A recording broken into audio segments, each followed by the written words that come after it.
সত্যপাল মালিক বিজেপির ঘরের লোক হয়েও বারবার নিশানা সানিয়েছেন বিজেপির দিকে। আর বিজেপিও মালিককে ছেড়ে কথা কিন্তু বলেনি, দাঁতে নোকে আক্রমণ করেছেন বারবার। কিন্তু সত্যিটা হলো, সাম্প্রতিক ভারতীয় রাজনীতিতে অত্যন্ত সাহসী মুখ বলে পরিচিত হয়েছিলেন জম্মু কাশ্মীর সমেত 5 রাজ্যের প্রাক্তন রাজ্যপাল সত্যপাল মালিক। গত 5ই আগস্ট প্রয়াত হয়েছেন তিনি। দীর্ঘদিনের বিজেপির ঘনিষ্ঠ সত্যপাল মালিক গত 5-6 বছরে হয়ে উঠেছিলেন প্রধানমন্ত্রী নরেন্দ্র মোদীর কঠোর সমালোচক। তার প্রয়াণে বিজেপি কি তাদের এই গলার কাটা থেকে মুক্তি পেল?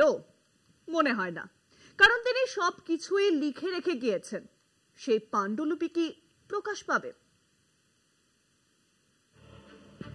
সত্যপাল মালিক তাঁর আত্মজীবনী লিখেছিলেন। তাঁর বইয়ের একটা বড় অংশ জুড়ে রয়েছে 2019-এ জম্মু কাশ্মীর থেকে 370 প্রত্যাহার, জম্মু কাশ্মীর ভাগ করে কেন্দ্রের শাসনে আনা ইত্যাদি অজানা সব তথ্য।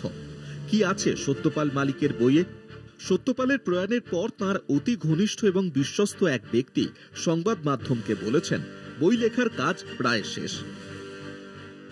পুলওয়ামায় কি ধরনের নিরাপত্তার ঘাটতি ছিল, কিভাবে এসেছিল RDX, কেন ধরা পড়ল না সেই গাড়ি, কিভাবে ফাঁস হলো, এইসব গুরুত্বপূর্ণ তথ্য। 2019-এর লোকসভা ভোটের আগে যখন পুলওয়ামা ঘটেছিল, তখন মালিক প্রশ্ন তুলে দিয়েছিলেন।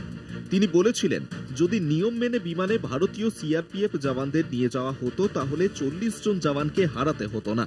তার অভিযোগ ছিল ওই সময় নরেন্দ্র মোদী তাঁকে মুখ বন্ধ রাখতে বলেছিলেন।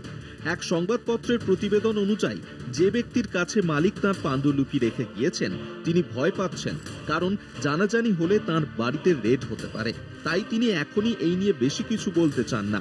ইতিমধ্যেই বইটি প্রকাশ করতে বেশ কয়েকটি প্রকাশনা সংস্থা ইচ্ছে প্রকাশ করেছে বলেও মালিক ঘনিষ্ঠ ওই ব্যক্তির মন্তব্য করেছেন। দ্য ট্রুথ অ্যাবাউট কাশ্মীর বইটির এই নাম ঠিক করে গিয়েছেন মালিক নিজেই। বিজেপি এবং নরেন্দ্র মোদীর কঠোর সমালোচক সত্যপাল মালিকের বাড়িতে 2024-এর ফেব্রুয়ারিতে যে CBI রেড হয়েছিল, অনেকেই মনে করেন তার একটি কারণ ছিল ওই পাণ্ডুলিপি।